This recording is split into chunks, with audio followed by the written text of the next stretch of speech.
প্রতিদিনের মতো আজকেও চলে এলাম সারাদিনের আপডেট নিয়ে। যদিও আজকে দিনটাও খুবই এলোমেলো ছিল আমার জন্য। আজকে অনেক বিজি ছিলাম, সারাটা দিন বলতে গেলে বাসায়ই ছিলাম না। তারপরে সকালে উঠে যেহেতু আমার মেথি আর চিয়া সিডসটা ভেজানো থাকে, এজন্য এটা খাওয়াটা আমার আল্লাহর রহমতে মিস হয় না। অন্যান্য কিছু মিস হয়ে গেলেও এটা আমি সকালে উঠেই খেয়ে নিয়েছিলাম, বাইরে যাওয়ার আগে খেয়েই বের হয়েছিলাম। আর এই সুপার ফুড যেহেতু চিয়া সিডসটা, এটা খাওয়ার জন্য আমি সারাটা দিন খুব এনার্জেটিকও ছিলাম। তারপর বাসায় এসেছিলাম 4টার সময়। 4টার সময় এসে বাসায় সবার জন্য যে রান্নাটা হয়েছিল, আমি সেখান থেকেই একটু একটু করে নিয়ে খেয়েছি। নিজের জন্য আর নতুন করে রান্না করার মতো কোনো এনার্জি ছিল না। আর 4টা মানে তো বুঝেন, গত দিন আমি 6টা বা 6:30টার সময় খেয়েছি, আর পরের দিন 4টার সময় খেয়েছি। মানে আমি প্রায় 22 ঘন্টা, হ্যাঁ 22 না হলে 21.5 ঘন্টা পর্যন্ত আমি ফাস্টিং করেছি, জাস্ট ওয়াটার ফাস্টিং। এর মাঝে আমি ওয়াটার খেয়েছি, যেহেতু বাইরে ছিলাম বারবার পানি কিনে কিনে প্রচুর ওয়াটার খাওয়া হয়েছে।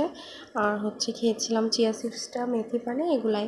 এর বাইরে কিছু খাওয়া নেই। মানে আমার পুরো অনেক লং একটা ফাস্টিং পিরিয়ড চলে গিয়েছে। পরে রাত্রেবেলা খাওয়ার জন্য নতুন করে সবজি টবজি আর করতে মন চায়নি। সবজির পরিবর্তে রাত্রেবেলা নিয়েছিলাম বিটরুটটা আমি খুবই অল্প ঘি নেই, মাঝে মাঝে ঘি নেই না, মানে শুকনো প্যানে আমারটা যেহেতু ননস্টিক, প্লাস ওইটাতে সবসময় ডিম ভাজা টাজা হয় ঘি দিয়ে, এর জন্য ওটাতে নতুন করে দেওয়া লাগে না, অল্প দিলে বা না দিলেই হয়ে যায়। বিটরুটটা হালকা ফ্রাই করে নিয়েছি। আমি আবার ডিপ ফ্রাইটা করি না, হালকা ফ্রাই করি, ভেতরে মোটামুটি নরমই রাখি। আর এটা একটু পরিমাণটাও বেশি নিয়েছি আজকে অন্য দিনের তুলনায়, যেহেতু আমি আজকে আর অন্য কিছুই খাবো না, মানে অন্য সবজি টবজি কিছু রাখছি না, জাস্ট ডিম রাখছি। মানে ডিমের একটা স্যুপ করে নিব, আর এই বিটরুটের চপটা খাবো। আর সাথে অনলি এক পিস, এখানে এক পিস ছিল, এখানে চিকেন সসেসটা ছাড়া আসলে আমার খেতে একদমই ভালো লাগে না, আমার এটা খুব পছন্দের। যদিও এটা কেনা, এটা আমি স্কিপ করে আমি নিজে বাসায় বানানোর ট্রাই করব।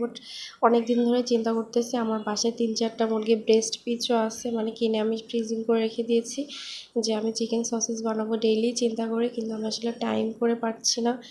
আমার বেবি নিয়ে আমার আদার্স অন্যান্য কাজ থাকে, বাসার কাজ না করলেও অন্যান্য আদার্স কাজ থেকে। যাই হোক, এটা ছিল আমার রাত্রের খাবার, এটা ছিল স্যুপ।